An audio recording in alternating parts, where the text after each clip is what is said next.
Hi friends, ఈరోజు Sunday స్పెషల్గా మా అల్లుడు చికెన్ కర్రీ చేసి పెట్టమని అడిగాడు.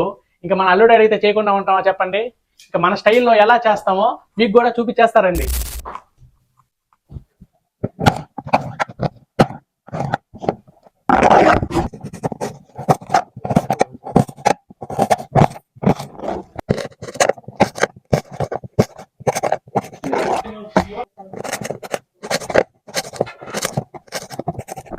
కటింగ్ మొత్తం అయితే అయిపోయింది.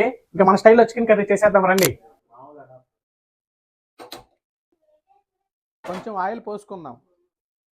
టేస్ట్ కోసం బిర్యానీ సామాను వేసుకుందాం. కొన్ని ఆవాలు వేసేసుకుందాం. ఎర్రగడ్డలు అయితే వేసేసుకున్నాము.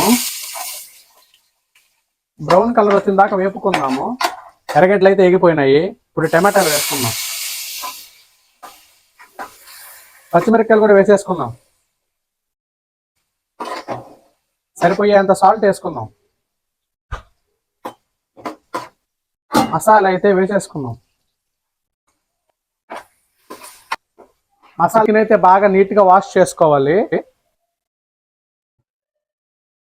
పసుపు అయితే వేసేసుకుందాం. కారం కూడా వేసేసుకుందాం.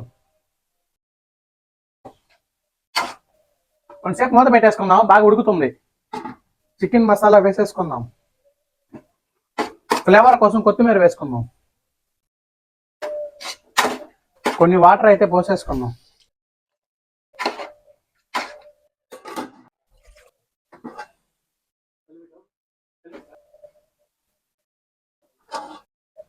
కలిపెట్టుకొని మూత పెట్టుకుందాం. కొత్తిమీర ఫ్లేవర్ వస్తుంది. కర్రీ అయితే రెడీ అయిపోయింది. ఒకసారి అల్లుడిని అడిగి తెలుసుకుందాం ఎలా ఉందో కర్రీ. అల్లుడు, టేస్ట్ ఎలా ఉందో ఒకసారి చెప్పవా? సరే మావా, టేస్ట్ అయితే సరిగ్గా ఉందా మావా? అంత బాగుందా?